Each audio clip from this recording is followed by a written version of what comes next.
Assalamualaikum warahmatullahi wabarakatuh. Alhamdulillahi rabbil alamin. Allahumma salli wa sallim ala sayyidina Muhammadin wa ala alihi wa sahbihi ajma'in. Amma ba'du. Nawaitu ta'aluma wa ta'lim wa tadhakkura wa tadhkir wa naf'ah wal intifa' wal ifadah wal istifadah wal hatta ala tamassuki bi kitabillahi wa sunnati rasulillahi wa du'a ilal huda wa dalalah ilal khair ibtiwa wajhillahi wa qurbihi wa thawabihi min Allah subhanahu wa ta'ala ala man wa masyayikhuna wa murabbina Habib Umar bin Muhammad bin Salim bin Hafid wa ala nihanallaha ya razuquna ilman nafi'an wa rizqan wasi'an halalan tayyiban mubarakan fih wa amalan mutaqabbala birahmatika ya arhamar rahimin wa ya akramal akramin wa ya ajwadal ajwadin. Qala al-musannifu rahimahullahu ta'ala wa nafa'ana bihi bi'ulumihi fid darain amin ila an qala hadratal muhtaramin wal mukarramin, para alim ulama, para ustadz wal asatidah, para tokoh masyarakat, para sepuh bini sepuh dan segenap takmir masjid Babus Salam dan jamaah masjid Babus Salam, bapak ibu semuanya yang dirahmati Allah subhanahu wa ta'ala.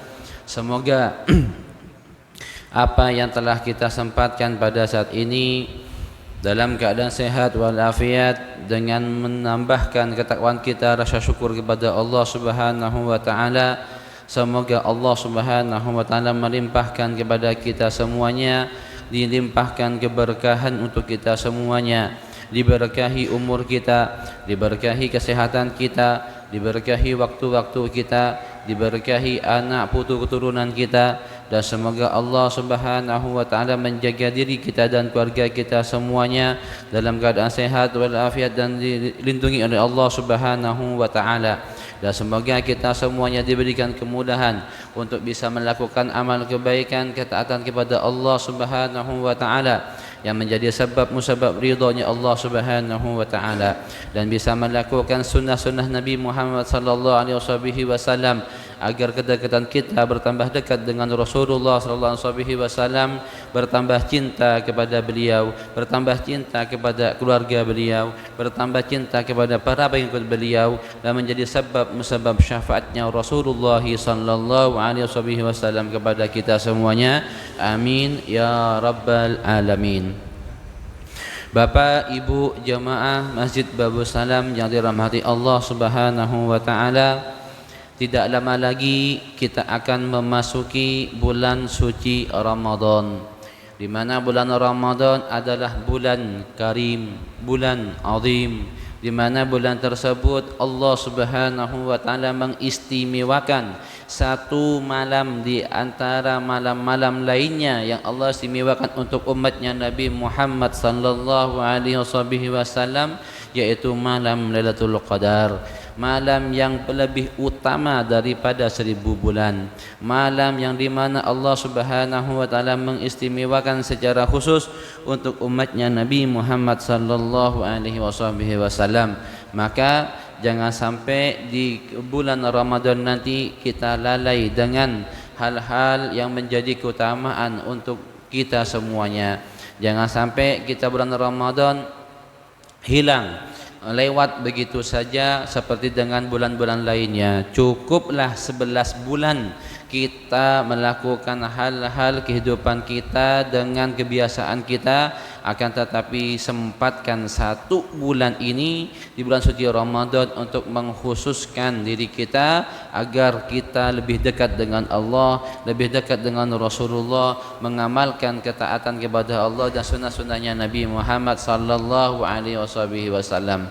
Bahkan sebagian dari as-salafus salihun, mereka ketika masuk bulan Sya'ban mempersiapkan diri mereka untuk memasuki bulan Ramadan, membiasakan amal-amal kebaikan, membiasakan sedekah, membiasakan salat malam tahajud, membiasakan untuk berpuasa. Bahkan Rasulullah sallallahu alaihi wasallam sendiri ketika masuk bulan Sya'ban sering berpuasa daripada bulan-bulan yang lainnya. Sehingga sahabat bertanya, "Ya Rasulullah, kenapa aku memperhatikan engkau lebih sering berpuasa di bulan ini, yaitu bulan Sya'ban, daripada bulan-bulan yang lain?"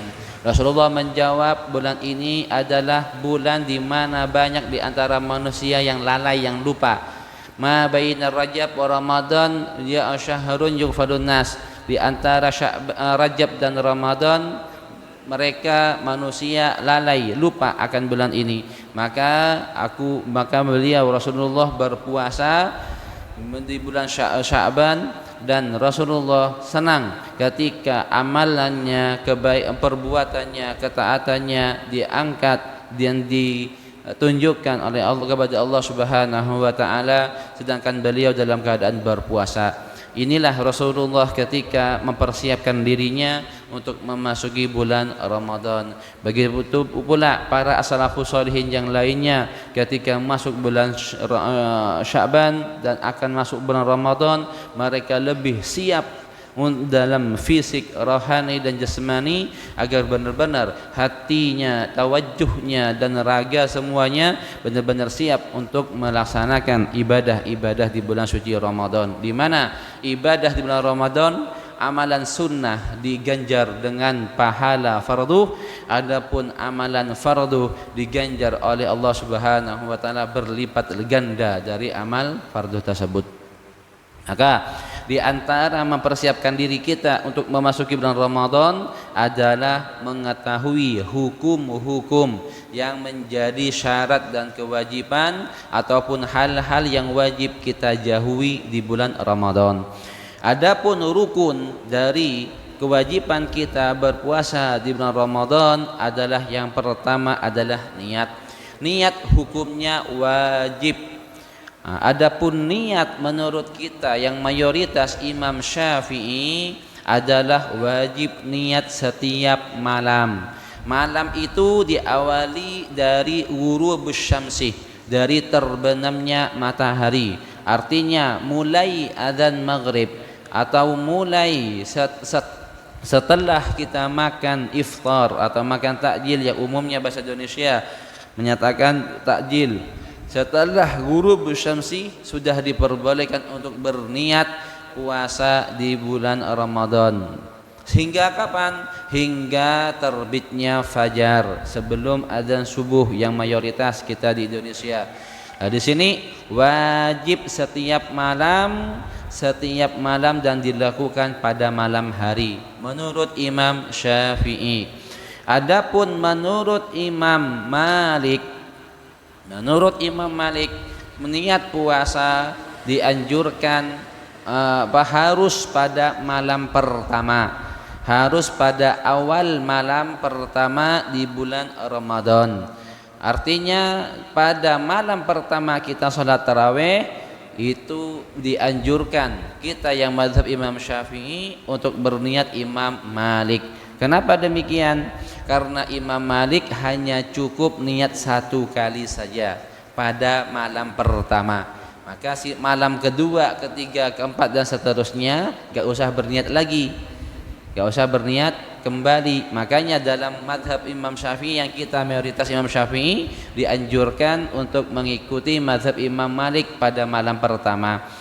Dan akan tetapi ketika nanti di pertengahan batal, ketika di pertengahan nanti tidak berpuasa dikarenakan udzur sakit ataupun perjalanan ataupun dia dalam keadaan haid ataupun nifas, maka ketika dia berpuasa kembali maka wajib berniat imam sesuai dengan Imam Malik tadi. Misalkan hari pertama, malam pertama niat Imam Malik 1, 2, 3 sampai 10.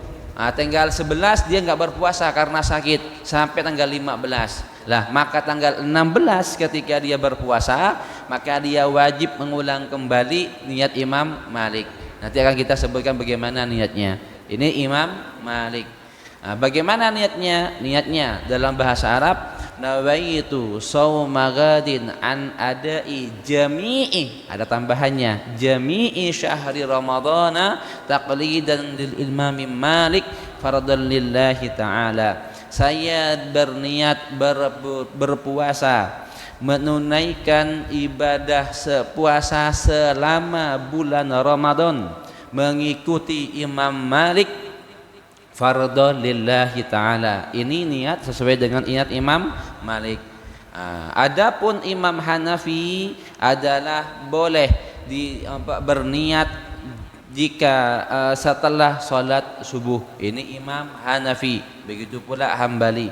Mengapa kita harus mengetahui tentang masalah-masalah tersebut? Masalah-masalah ini wajib kita ketahui untuk diri kita secara pribadi, agar kita mengetahui, agar kita bisa benar-benar siap memiliki ilmu yang bisa kita amalkan nanti di Ramadan jika ilmu tersebut dibutuhkan untuk kita. Jika lupa pada malam harinya, jika lupa berniat Imam Malik, maka memakai Imam Hanafi.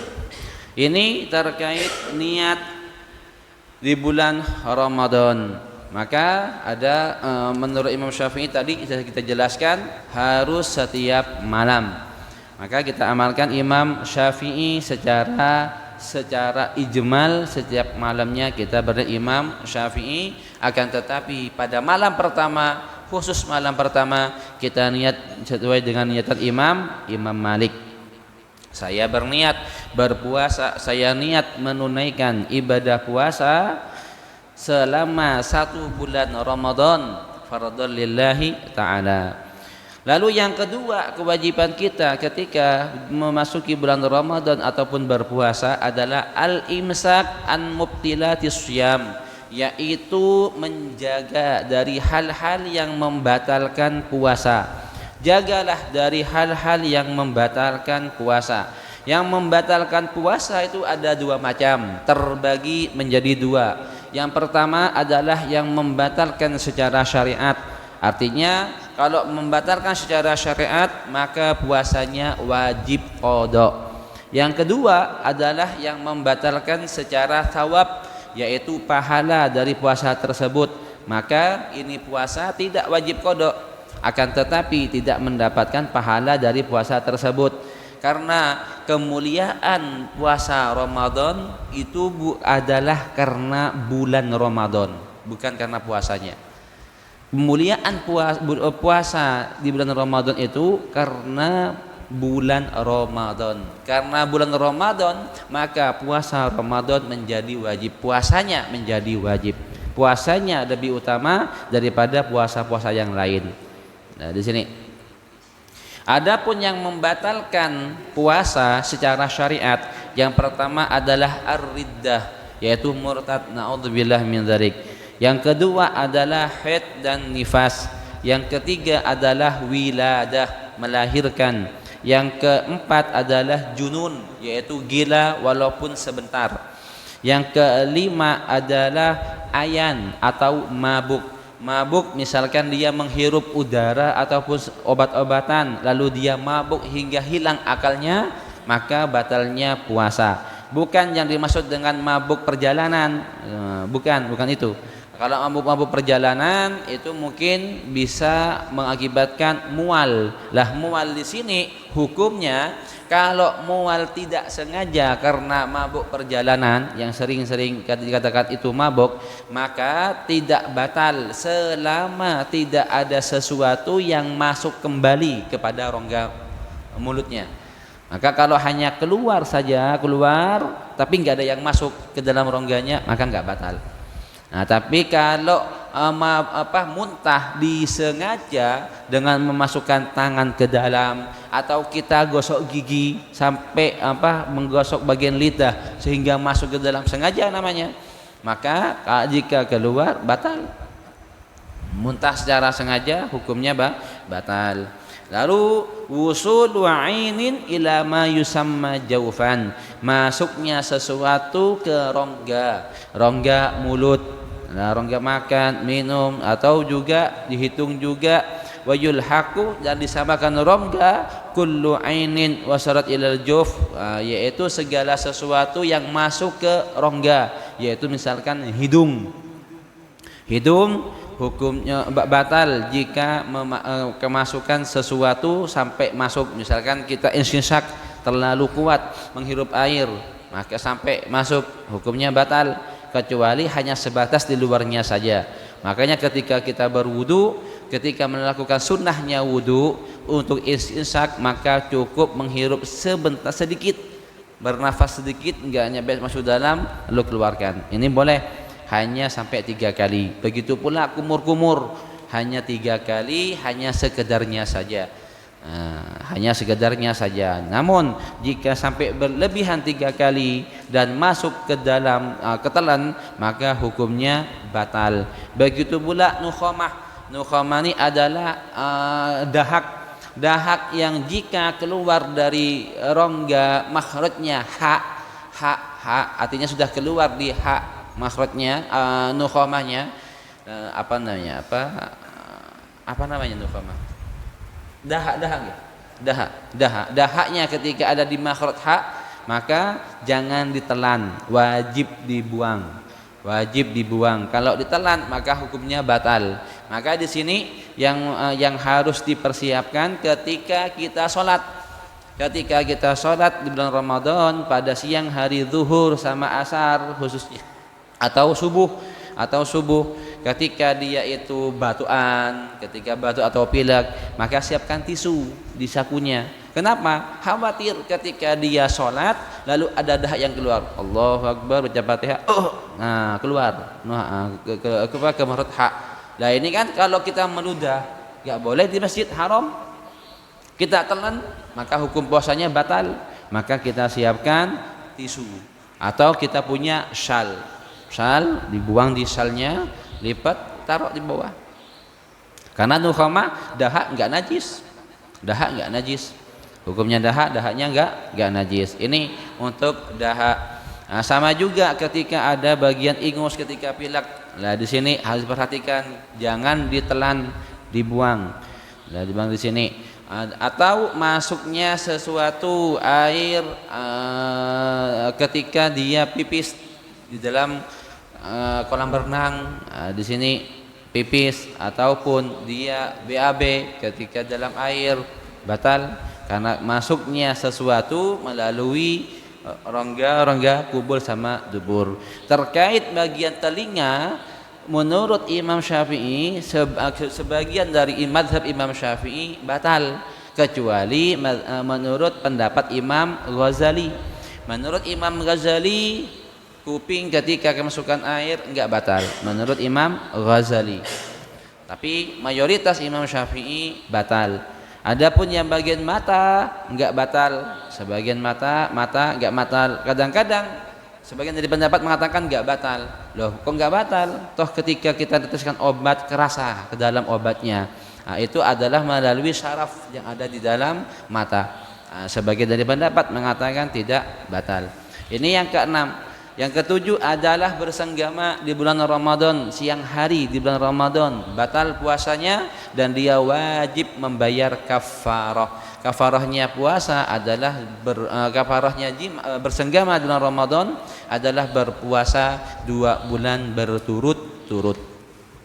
Ketika dia bulan Ramadan siang hari bersenggama dalam keadaan berpuasa, maka dia batal dan wajib membayar kafarah berpuasa 2 bulan. Terus yang ke-8 adalah istimna, yaitu bersengaja mengeluarkan mani, disengaja mengeluarkan mani dengan secara sengaja, hukumnya batal. Ini adalah hal-hal yang membatalkan secara syariat, maka wajib dia mengqadainya. Adapun yang membatalkan secara thawab, yaitu pahala, karena ada dalam riwayat Nabi Muhammad sallallahu alaihi wasallam, dalam hadisnya mengatakan, banyak di antara mereka yang berpuasa hanya mendapatkan haus ataupun dahaga dan juga lapar, kenyang tok. Hanya dapat dahaga sama kenyang dalam keadaan haus atau lapar, dan mereka tidak mendapatkan apa-apa, nggak dapat pahala. Kenapa? Karena mereka tidak menjaga anggota tubuhnya, sehingga mereka melakukan kemaksiatan kepada Allah Subhanahu wa taala. Maka Rasulullah sallallahu alaihi wasallam bersabda, khamsun yufattirnas shaim.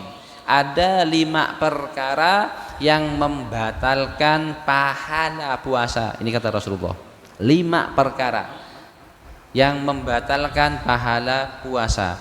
Apa saja? Yang pertama adalah al-kadzib, yaitu berbohong. Berbohong adalah mengungkapkan sesuatu selain dari kebenarannya. Nah, di sini memberikan informasi yang bukan kebenarannya. Ini yang berbahaya. Kalau kita tidak tahu betul informasi tersebut, jangan kita utarakan. Tah kalau itu betul, jika berakibat suatu kerusakan, berakibat keburukan kepada mereka yang mendengarkan, jangan disampaikan. Khawatir nanti menjadi apa? Namimah, adu domba nanti. Al-kadzib, berbohong ketika dia berpuasa di bulan Ramadan, maka puasanya, pahala puasanya hilang. Tapi tidak membatalkan puasa secara syariat, tapi pahalanya hilang, eman-eman. Sedangkan puasa di bulan Ramadan pahalanya lebih besar daripada berpuasa di bulan-bulan yang lain. Di sini yang pertama adalah berbohong. Yang kedua adalah ghibah, adalah membicarakan keburukan orang lain jika itu benar. Ketika membicarakan keburukan orang lain, itu benar, keburukannya benar, ada padanya, itu namanya ghibah. Kalau itu tidak benar, maka itu namanya fitnah. Al-fitnatu asyaddu minal qatl. Fitnah itu lebih berbahaya, lebih parah daripada pembunuhan. Karena banyak mereka saling berbunuh karena fitnah. Karena fitnah. Nah, di sini ghibah, membicarakan keburukan orang lain, jika itu benar hukumnya haram dan pahala puasanya hilang. Maka di sini harus dijaga. Ketika kita berbicara sama teman, ketika kita berbicara sama keluarga, ataupun ketika kita ngobrol sama tetangga dan sebagainya, jauhin dari membicarakan orang lain. Jauhkan dari membicarakan orang lain. Begitu juga sama halnya mendengarkan, sama. Apalagi sekarang ghibah itu enggak hanya secara langsung, secara live, bisa saja langsung secara online. Apa? Pakai WA, tahu nggak si fulan gini chattingan. Atau ketika dia melihat televisi, berita-berita. Kalau bapak-bapak mungkin sibuk dengan bekerja di kantor, di perusahaan, di pasar dan sebagainya. Tapi yang selain dari bapak-bapak, ibu-ibu, anak-anak yang remaja yang kesibukannya di rumah nggak masak, di rumah sudah bersih-bersih habis subuh, lalu dia pengen santai lihat TV, di TV membicarakan orang, di TV membicarakan keburukannya orang, di TV membicarakan aibnya si fulan, sama halnya dengan ghibah, mendengarkan, menyaksikan. Nah di sini maka dijauhin. Maka nanti akan dijelaskan di antara kesunahan-kesunahannya untuk menghidupkan bulan Ramadan. Nanti istilahnya di akhirnya. Ini yang kedua, ghibah, membicarakan keburukan orang lain, jika itu benar, jika itu salah, enggak benar, maka itu adalah fitnah. Yang ketiga adalah namimah, adalah mengadu domba. Adu domba ini adalah memindahkan ucapan atau menyalurkan ucapan pembicaraan dengan si fulan dan menyalurkannya ke fulan yang lain. Artinya kita berbicara sama si A tentang hal ini hal itu, ngomong sama si A, nyampe ke si B, pembicaraan si A diomongkan ke si B, sehingga si B tadi nggak senang sama si A. Lalu sama ke si A diomongin si B, sehingga si A benci sama si B, sehingga A dan B ini bermusuhan, sehingga A dan B ini mereka tidak akur, mereka saling menjauh, sehingga mereka ada kebencian di antara kedua mereka. Ini memecah belah umat, mengadu domba, an-namimah. Sampai Rasulullah bersabda dalam hadisnya, la yadkhulul jannata namam, Tidak akan masuk surga ada mereka yang mengadu domba. Karena mereka yang mengadu domba ini memecah belah umat, sedangkan Rasulullah ingin mempersatukan umat. Terus yang keempat adalah al-yaminul kadhibah, adalah sumpah palsu. Wallahi, billahi, tallahi. Ini adalah sumpah. Ini adalah kalimat sumpah. Wallahi, billahi, tallahi. Atau bahasa Indonesianya demi Allah. Demi Allah, ini adalah sumpah. Lalu sumpahnya palsu. Sumpahnya tidak sesuai dengan ucapannya. Wallahi, demi Allah, aku enggak masuk ke rumahnya si fulan. Ternyata dia masuk. Kabarnya. Nah, di sini dia berbohong. Dia sumpah palsu. Nah, di sini sumpah dengan sumpah palsu, maka di sini adalah yang menghilangkan pahalanya puasa. Yang terakhir yang nomor 5 adalah wan nadharu bi syahwat, yaitu wan nadharu bi syahwatin, yaitu melihat dengan syahwat, melihat seseorang atau melihat benda sekalipun. Kata Habib Ali Masyhur Mufti Tarim, walaupun melihat benda, melihat tembok, tapi dia merasa syahwat dengan tembok tersebut, hilang pahala puasanya. Hilang pahala puasanya, kata beliau. Nah, di sini melihat dengan syahwat, maka jauhin dari pandangan-pandangan mata yang menyebabkan kita syahwat. Lah, 5 tadi yang menghilangkan pahala puasa, 4-nya dari lisan, dari mulut, 1 dari mata. Ini 4 dari lidah. Makanya bahayanya lidah. Sebab lidah ini sudah dikunci 2. Dikunci oleh gigi, dikunci sama mulut bibir. Tapi tetap aja masih bisa keluar jika mereka tidak bisa menjaga lisan ini. Iya, dan dari lisan adalah tadi berbohong, ghibah, namimah, ngadu domba. Yang keempat adalah sumpah palsu. 1 dari mata, yaitu pandangan syahwat. Maka jaga pandangan kita, jaga lidah kita, dan manfaatkan mata dan lidah kita dengan melihat hal-hal yang baik. Lihat Al-Qur'an, membaca Al-Qur'an. Nah, di sini manfaatkan hari-hari kita dengan membaca Al-Qur'an. Ini hal yang membatalkan puasa secara syariat dan secara thawab. Adapun kesunahan berpuasa, yang pertama adalah sahur.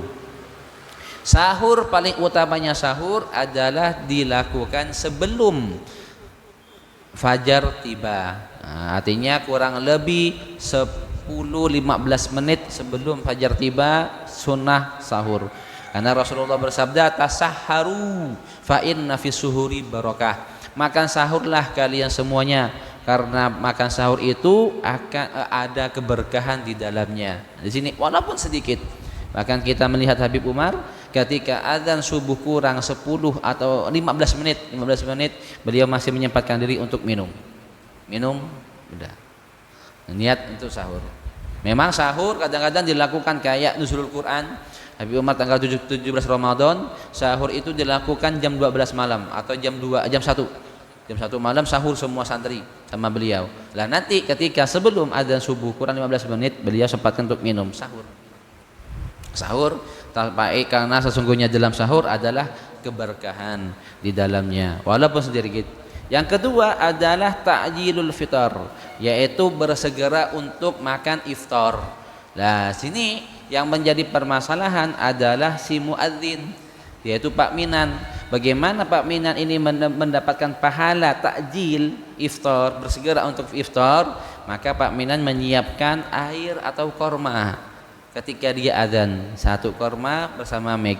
Ketika masuk waktu adzan, beliau langsung mengumandangkan Allahu Akbar, langsung dia makan.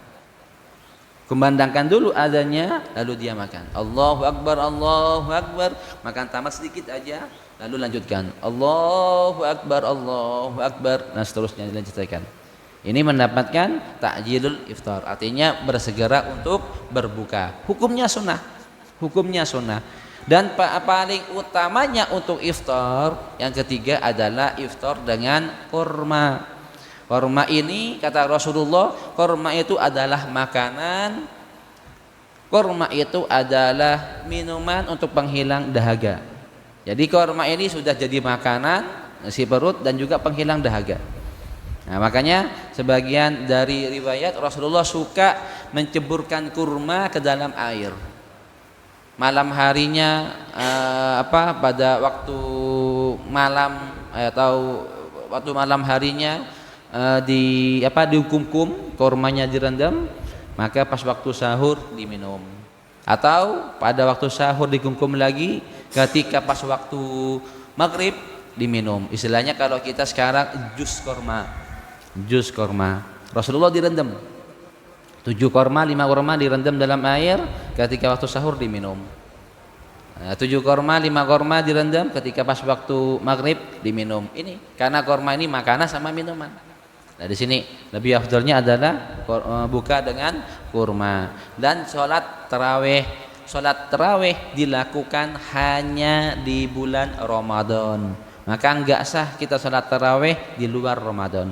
Enggak sah sholat taraweh selain di bulan Ramadan. Dan sholat taraweh ini dilakukan kapan? Setelah sholat isya. Artinya setelah sholat isya boleh melaksanakan taraweh. Tapi kalau dia belum sholat isya, nggak boleh sholat taraweh dulu, nggak boleh. Nah, maka yang dikhawatirkan, yang eman-eman adalah kalau masjid ada satu tempat, misalkan kita di Bubur Salam sholat isya, lalu ada sebagian orang ketinggalan sholat isya. Moro-moro di sini sudah sholat isya, salam, lalu wiritan, datang dia, maka dia wajib sholat isya. Dan emannya adalah kalau dia tidak berjemaah isya. Maka kenapa demikian emannya? Karena minimal seseorang mendapatkan malam Lailatul Qadar, minimal, kata Habib Umar, kata guru kita di Tarim, minimal seseorang mendapatkan malam Lailatul Qadar adalah mereka yang senantiasa menjaga sholat isya berjamaah dan subuh berjamaah. Nah, di sini jaga sholat isya berjamaah dan subuh berjamaah, minimal mendapatkan malam Lailatul Qadar. Tapi kalau dia sholat isya tidak berjamaah, sholat sendiri, eman. Nah, di sini makanya kalau di Tarim itu sholat tarawihnya itu bergantian, pakai jam, bisa 40 menit, misalkan jam 7.15 di masjid fulan, nanti jam 8 tepat masjid fulan, berderetan gantian. Nanti jam 8 45 menit atau jam 9 kurang 15 selesai, pindah ke masjid fulan, terus sampai terakhir sholat isya itu jam 3 nanti, jam 3. Jadi walaupun tidur pada malam hari tetap bisa melaksanakan sholat isya berjamaah dan juga taraweh. Kenapa? Untuk menjaga biar masyarakat semuanya mendapatkan pahala yang sama, pahala Lailatul Qadar, pahala taraweh dan sebagainya. Mereka yang sibuk, misalkan shift 2 kalau kita di Indonesia, tetap bisa taraweh di jam 12, jam 1, jam 3, terakhir jam 3 tarawehnya. Salat isya dan tarawih terakhir jam 3 itu di Masjid Jami. Kalau di Tarim, imamnya Habib Ali Masyhur. Nah, di situ. Maka di sini salat tarawih dilakukan setelah salat isya. Dan tarawih rakaatnya tarawih itu 20 rakaat yang dilaksanakan langsung oleh beliau Sayyidina Umar bin Khattab. Umar bin Khattab melaksanakan tarawih 20 rakaat dan merintahkan semua jamaah saat itu untuk sholat tarawih 20 rakaat. Nah, memang tidak ada nas yang soreh tentang yang jelas, maksudnya yang pasti yang jelas sholat tarawih 20 rakaat dari Rasulullah, enggak. Nah, kenapa demikian? Keadaan nas yang soreh tentang masalah tarawih bilangannya, karena Rasulullah menyatakan walakinni khasyitu an tafrudu alaikum fata'jazu anha. Aku khawatir kalau dilaksanakan tarawih ini secara pasti dilakukan oleh aku bersama kalian semuanya, kata Rasulullah, kalian nanti enggak kuat, enggak mampu. Makanya tarawih ini bilangannya tidak dibatasin. Sedangkan sholat berapapun di sini ulama mengatakan Man sya'ah agol wa man sya'ah aktsar. Kalau kita berkeinginan sholat tarawih banyak, semangat sampai 20, 40, 60, 100, bahkan ditarim sampai 100. Kita sholat tarawih 5 kali, ya sholat tarawih, enggak masalah, enggak apa-apa, silakan dilakukan. Nah, mau sedikit ya enggak apa-apa, hanya sampai 20 tok. Hanya sampai 40 tok, disangakan enggak apa-apa, enggak masalah. Nah, tentang tarawih yang 11, 8 tarawih dan 3 witir, itu mereka memakai dari hadis dari hal perihal tentang sholat witir, karena Rasulullah itu tidak pernah meninggalkan sholat 11 rakaat selama masa hidupnya. Itu adalah sholat witir. 8 dilakukan pada awal malam, 3 dilakukan akhir malam. Witir itu, witir 11 rakaat. Nah, di situ maka yang lebih mutafak secara ulama keseluruhannya, maka sholat tarawih 20 rakaat. La ilaha. Maka di sini insyaallah, maka di sini pembahasan masalah tarawih sangat panjang sampai 3 halaman di sini pembahasannya. Kita ambil yang singkat aja, secara simpel saja. Yang terakhir, yang sunnahnya untuk bulan Ramadan adalah memperbanyak menyempatkan diri untuk membaca Al-Quran. Maka dari sekarang istiqomahkan diri kita untuk membaca Al-Quran, agar ketika Ramadan kita benar-benar terbiasa membaca Al-Quran.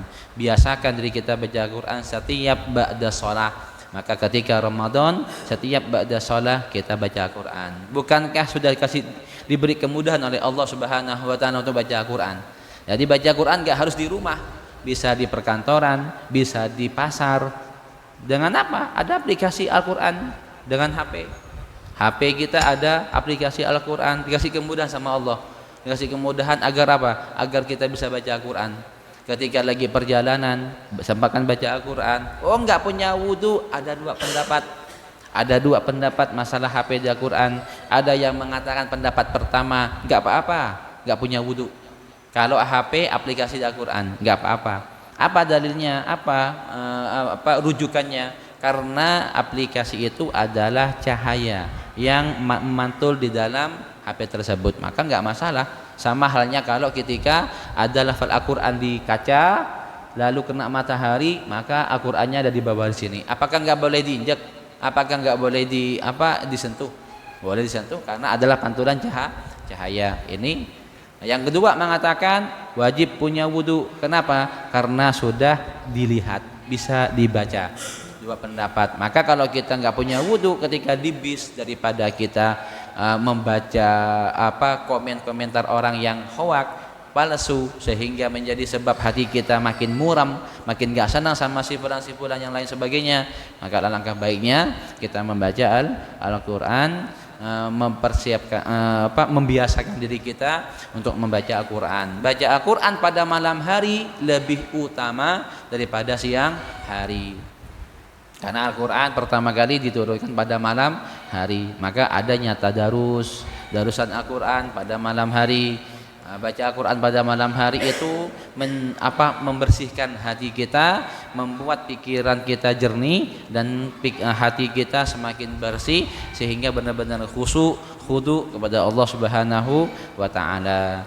Ini terkait hal-hal yang wajib di saat bulan Ramadan dan kesunahan di bulan Ramadan, dan juga hal-hal yang membatalkan puasa di bulan Ramadan. Mungkin cukup sampai sekian. Semoga bermanfaat untuk kita dan benar-benar siap untuk diri kita bisa melaksanakan ibadah-ibadah kita di bulan Ramadan, mulai dari berpuasa, tarawih, tilawatul Quran, dan bersedekah. Sedekah fi Ramadan afdalus sedekah fi Ramadan. Sebaik-baiknya sedekah adalah sedekah di Ramadan. Makanya ada takjil, memberi takjil itu pahalanya besar, Bapak Ibu. Man aftara shaiman kana lahu minal ajli la yanquthu min ujurihim syai'. Barang siapa yang memberi takjil, yang memberi berbuka puasa kepada seseorang, kana lahu minal ajri, maka dia mendapatkan pahala Seperti apa pahalanya? Mithlu la yanqusu min ujurihim syai'. Maka tidak berkurang sedikit pun dari pahala yang dia dapatkan. Artinya apa? Dia mendapatkan pahala puasa yang saat itu dia berpuasa, dan dia mendapatkan pahala memberi orang berpuasa, dan dia mendapatkan dua pahala yang paling besar itu. Puasa saatnya dirinya berpuasa, dan saat dia memberikan sedekah bagi orang yang berpuasa. Ini pahalanya besar. Diminum disebabkan takjil jenengan, disebabkan iftarnya jenengan, orang tersebut sholat tarawih, orang tersebut sholat berjamaah, orang tersebut menghidupkan masjid, orang tersebut bisa sholat maghrib berjamaah. Nah, di sini pahalanya sangat besar. Makanya kalau ditarik di Hadramaut Timur Tengah, yang jenengan yang pernah berpuasa di Timur Tengah ataupun yang pernah umrah Ramadan, maka pahala yang mereka yang ngasih takjil itu luar biasa, luar biasa. Dari berbagai macam minuman, buahan, makanan, luar biasa mewah mereka, karena mereka berlomba-lomba dalam kebaikan. Fastabikul khairat, maka sebaik-baiknya perlombaan adalah perlombaan kebaikan yang dilakukan di bulan Ramadan. Ini semoga Allah Subhanahu wa taala kita diberikan kemudahan, kekuatan untuk bisa melaksanakan ibadah bulan Ramadan nanti, dan bisa menunaikan ibadah bulan Ramadan dengan sempurna dan hingga selesai dalam keadaan sehat walafiat. Maka itu yang kita harapkan, kita bisa menunaikan puasa Ramadan dengan sempurna sampai selesai di dalam keadaan sehat walafiat, dan manfaatkan bulan Ramadan dengan keimanan yang penuh, yang dalam kepada Allah Subhanahu wa taala, dengan perasaan mengharap ridho Allah Subhanahu wa taala, dan rasakan diri kita kesempatan dan kesehatan pada saat ini di bulan Ramadan nanti adalah anugerah dari Allah Subhanahu wa taala dan pilihan dari Allah untuk kita, maka dimanfaatkan.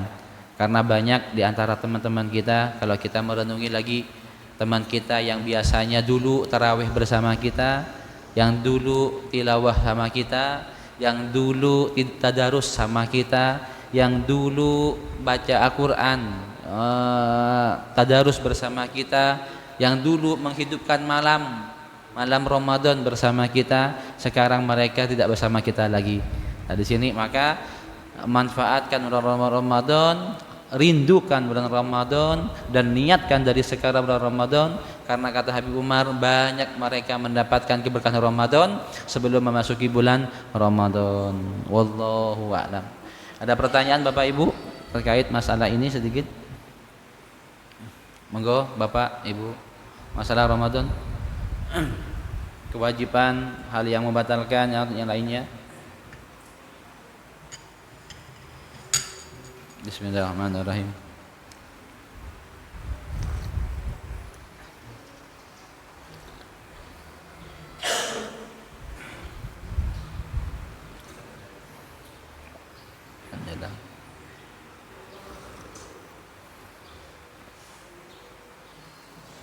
Ya, monggo Bapak, monggo Pak Bambang.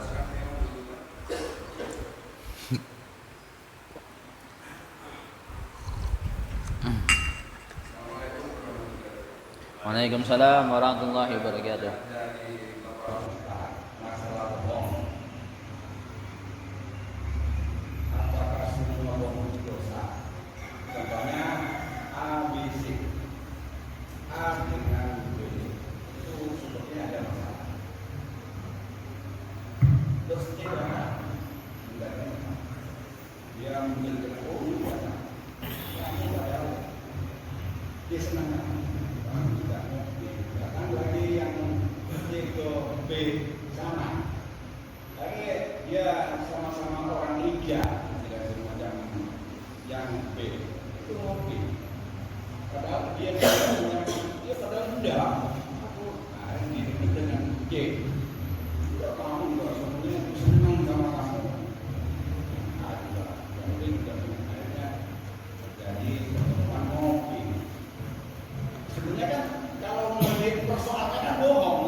Dia memang dendam, tapi demi kedamaian. Soalnya apa? Pemilihan dari Pak Ustaz itu kan semuanya kalau soalnya tidak bohong, dosa. Akhirnya dia diajak lebih singkatnya. Damai. Apakah yang itu menurut Anda? Nah, itu yang pertama. Yang kedua masalah jamaah. Soalnya saya sendiri kejadian saya telah dari pertama saya kedua saya termasuk ketiga telah. Disangkanya yang kedua itu anggaplah saya tidak tahu, dia kan baru juga. Saya mau jemaah di terdeknya, hendaknya ya. Ternyata yang kedua juga ikut jawaban yang pertama. Nah, maksud saya kan saya tidak tahu bahwa ikut yang pertama itu telah juga. Nah, persoalannya apakah sholat saya sah? Padahal yang kedua itu ikut jamaah yang pertama, dia juga sama telatnya, saya juga telat, tapi yang saya itu terakhir. Yang sangkanya yang kedua itu juga ya tidak berpedoman sama jamaah yang pertama. Apakah sholat saya yang saya sendiri sah atau tidak? Assalamualaikum warahmatullahi wabarakatuh. Waalaikumsalam warahmatullahi wabarakatuh. Insyaallah tabarakallah.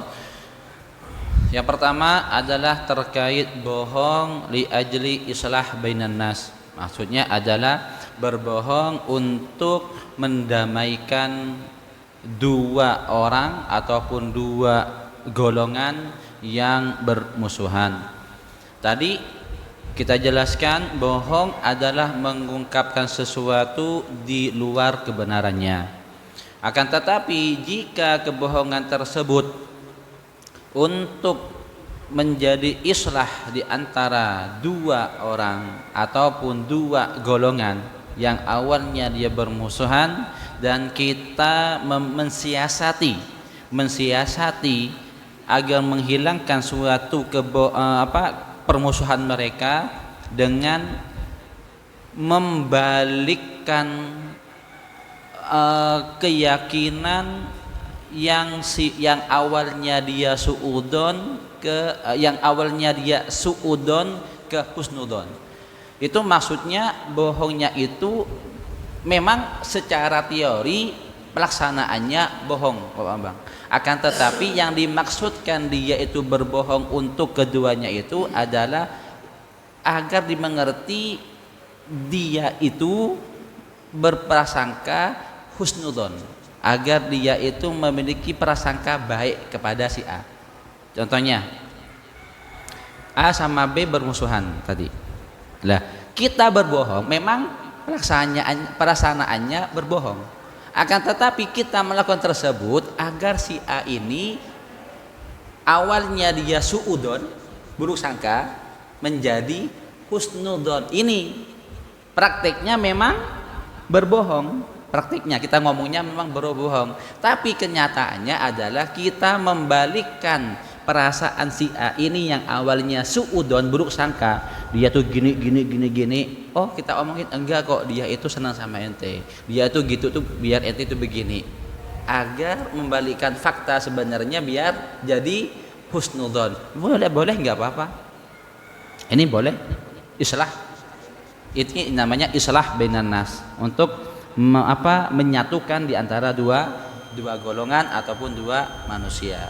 Ini islah, namanya islah, yaitu memperbaiki hubungan di antara dua belah pihak. Dengan cara demikian yang dimaksudkan adalah agar husnudon, agar si A atau si B ini berprasangka husnudon, yang awalnya buruk sangka menjadi baik sangka, sehingga mereka kedua saling paham, saling ngerti, sehingga akur kembali. Gak masalah, gak apa-apa. Malah ini dianjurkan mempersatukan dua golongan ataupun dua dapat pahala. Dapat pahala.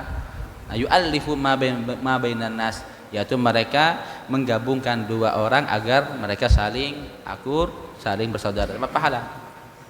Ini yang pertama. Yang kedua, masalah sholat berjamaah. Misalkan si A jadi imam, lalu si B menjadi makmum kepada si A, lalu Pak Bambang si C ya, si C kan ya, C. Oh, D berarti ya. Oh, jadi gini ya berarti ya, gini ya. Ini A imam, B makmum kepada si A. Lalu si C datang bermakmum kepada si B. D Pak Bambang bermakmum kepada si C. Kalau masih dalam sholatan yang sama, maka sholatnya si C sama D nggak sah. Artinya apa? Masih dalam sholat, masih dalam satu sholat. Tapi kalau si A selesai, tinggal si B, lalu datang si C bermakmum kepada si B, lalu si D makmum kepada si C, masih dalam sholat, maka si D Pak Bambang nggak sah sholatnya. Kenapa? Masih dalam keadaan sholat, dalam sholat yang sama. Tapi kalau si B selesai artinya B sama C, B selesai sholatnya, tinggal C sendirian sholat, lalu D datang, Pak Bambang sholat bermakmum kepada si C, sah sholatnya. Begini sah, sah. Tapi kalau syaratnya tadi si B sholatnya sudah selesai, nah kayak gini. Nah ini kan imam pertama, ini imam depan, imam sholat lalu dengan si B, imam selesai, B nambah 1 rakaat, datang si C makmum kepada si B, B selesai bangun si C nambah 1 rakaat, datang si D jenengan makmum kepada si C, sah sholatnya walaupun tambah sampai E. Si C selesai, datang lagi Pak Yusuf makmum kepada jenengan, sah sholatnya. Lah jenengan selesai, si D datang Pak Kastari makmum kepada Pak Yusuf, si F misalkan, sah. Kalau demikian. Tapi kalau semuanya masih aktif begini, sama-sama sholatan, ini ruku begini, nggak sah. Makanya nggak sah dua ini, si C sama si D. 3 rantai, nggak sampai 10 rantai nggak apa-apa.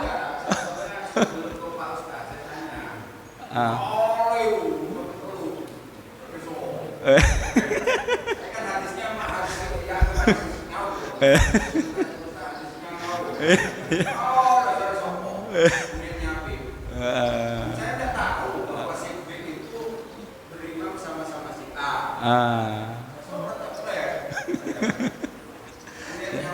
Saya maksudnya saya di dekat, saya sebagai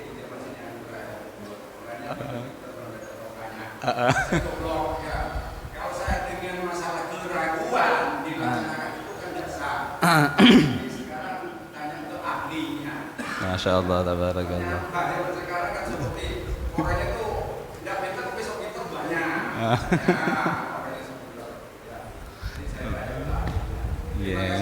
Iya. Waalaikumsalam warahmatullahi wabarakatuh. Ya sebentar aja Pak Ustadz ya. Pak Ustadz tadi soal niatnya, Masalah niat. Kita kan mengikuti adab Pak Syafi'i ya, Imam Syafi'i ya.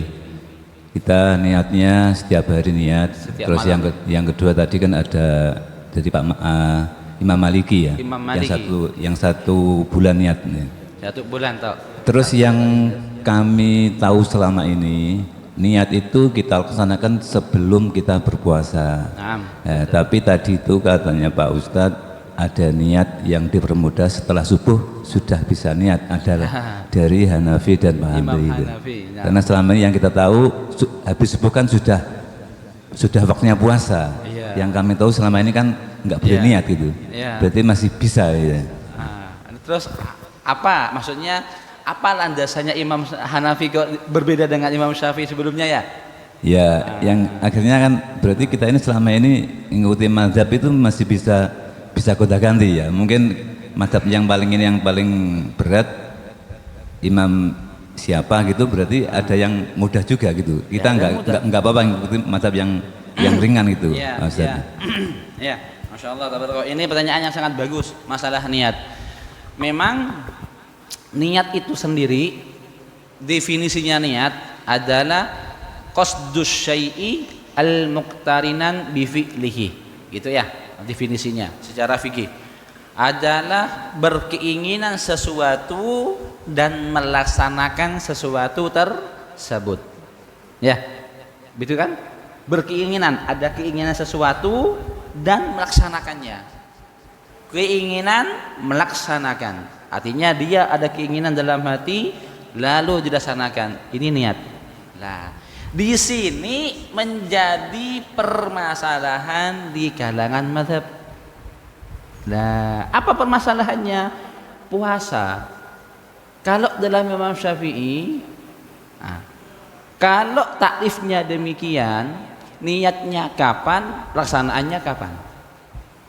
Berbeda kan? Berbeda. Niatnya pada malam hari, tapi pelaksanaannya kok setelah subuh.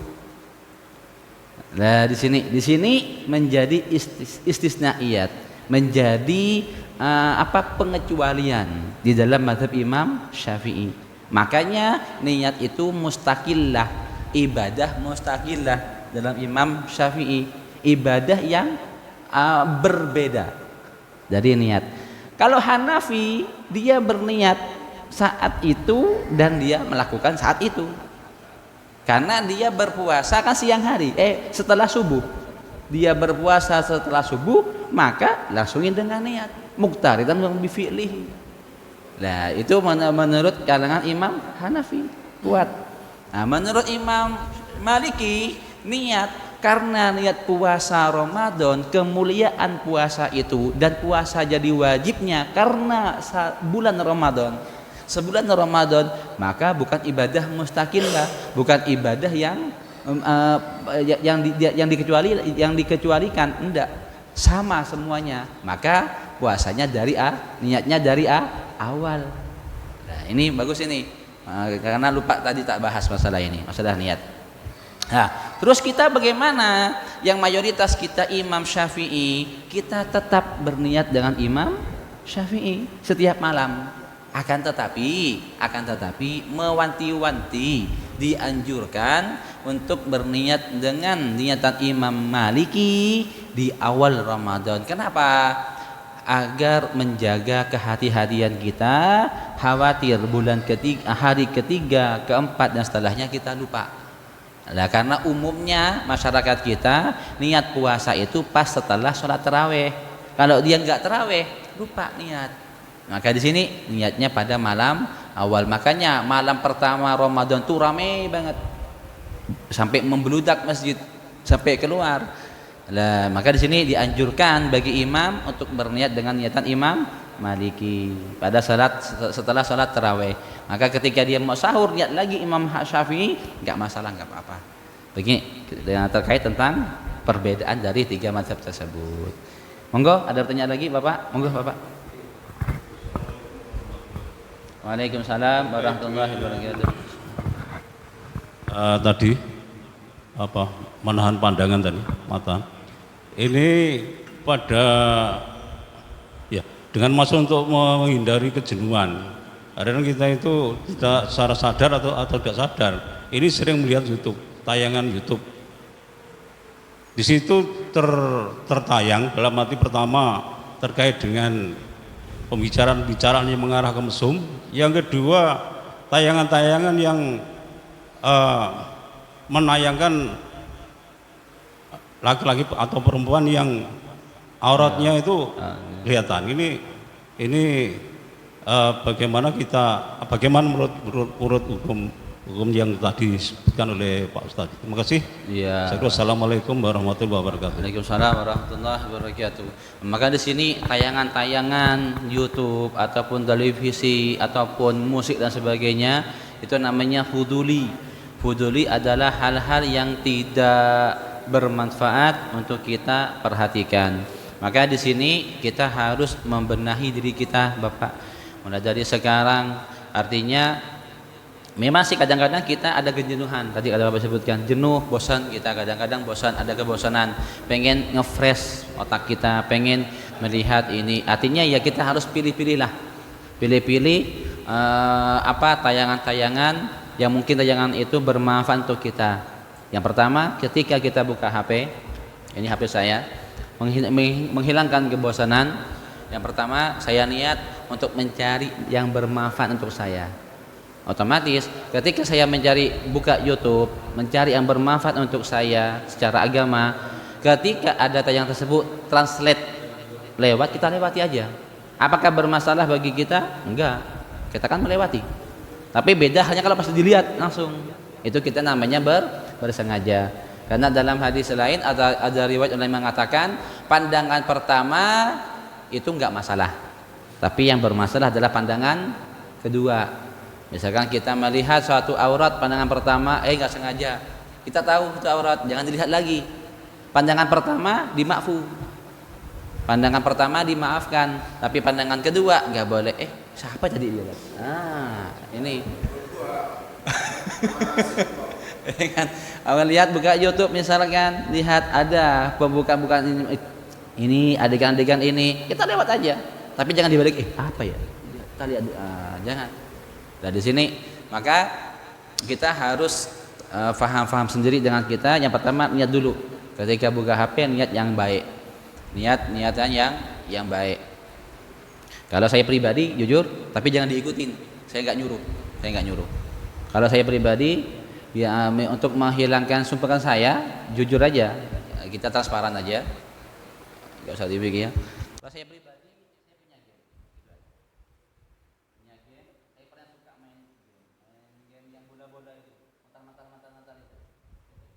jadi untuk menghilangkan kejenuhan saya yaitu, untuk menghilangkan kejenuhan saya pribadi, saya itu. Tapi jangan diikutin.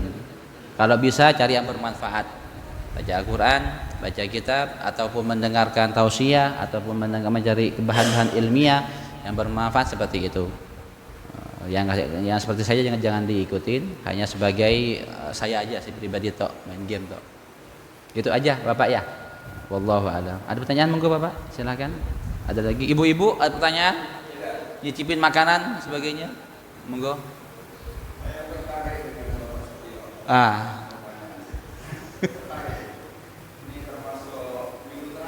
Iya, minggu terakhir ini.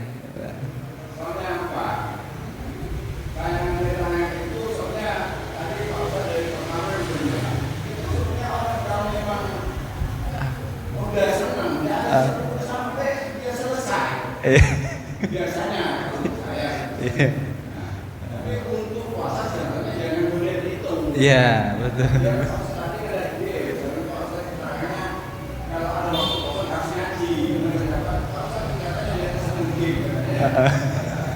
Kalau seumpama itu sama tidak terasa.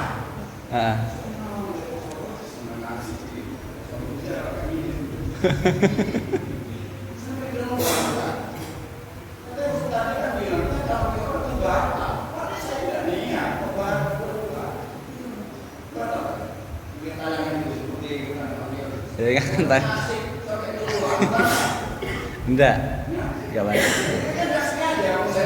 Enggak baik. Kalau misalkan tadi kan istimna ya, yang terakhirnya aja. Ya, enggak batal.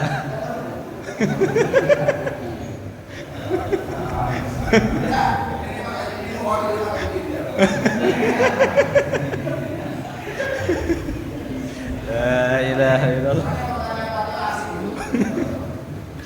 Ya, memang enggak batal. Masalah lihat tadi enggak batal, tapi hanya saja pahala puasanya yang hilang nanti. Iya, tapi kalau enggak sengaja. Enggak disengajakan. Makanya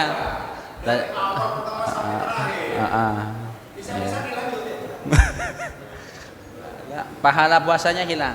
Tadi masuk kepada an-nadharu bisyahwat, melihat dengan syahwat. Melihat dengan syahwat, maka pahala puasanya hilang. Walaupun dia sampai keluar. Tapi kalau enggak keluar, ya pahala puasanya hilang. Tapi kalau disengaja, dilakukan dengan sengaja itu hukumnya haram, pahala puasa dan puasanya sama-sama batal dan haram. Allah a'lam. Sambungan Bapak Ibu, ibu-ibu enggak ada tanya enggak ada ya? Ya semoga Allah Subhanahu wa taala kita mendapat ilmu yang bermanfaat dan semoga kita diberi kekuatan, kemudahan untuk bisa melaksanakan amal kebaikan Ramadan nanti dan bisa menghidupkan malam Ramadan dan hari-harinya dengan penuh ketaatan kepada Allah Subhanahu wa taala. Bismillahirrahmanirrahim. Alhamdulillahirabbil alamin. Allahumma shalli ala sayyidina Muhammadin wa ala ali sayyidina Muhammad. Allahumma inna nas'aluka fi kulli khairin bima sa'alaka minhu 'abduka wa nabiyyuka sayyidina Muhammadin sallallahu alaihi wasallam bika salihun wa na'udzubika min kulli syarrin استعاذ منه عبدك ونبيك سيدنا محمد صلى الله عليه وسلم أنت المستعان ولك البلاغ ولا حول ولا قوة إلا بالله ربنا آتنا في الدنيا حسنة وفي الآخرة حسنة وقنا عذاب النار صلى الله على سيدنا محمد وعلى آله وصحبه وسلم الحمد لله رب العالمين ربنا تقبل منا بأشرار الفاتحة بسم الله الرحمن الرحيم الحمد لله رب العالمين الرحمن الرحيم مالك يوم الدين إياك نعبد وإياك نستعين اهدنا الصراط المستقيم صراط الذين أنعمت عليهم غير المغضوب عليهم ولا الضالين آمين سبحانك اللهم بحمدك أشهد أن لا إله إلا أنت أستغفرك وأتوب إليك. Muhammad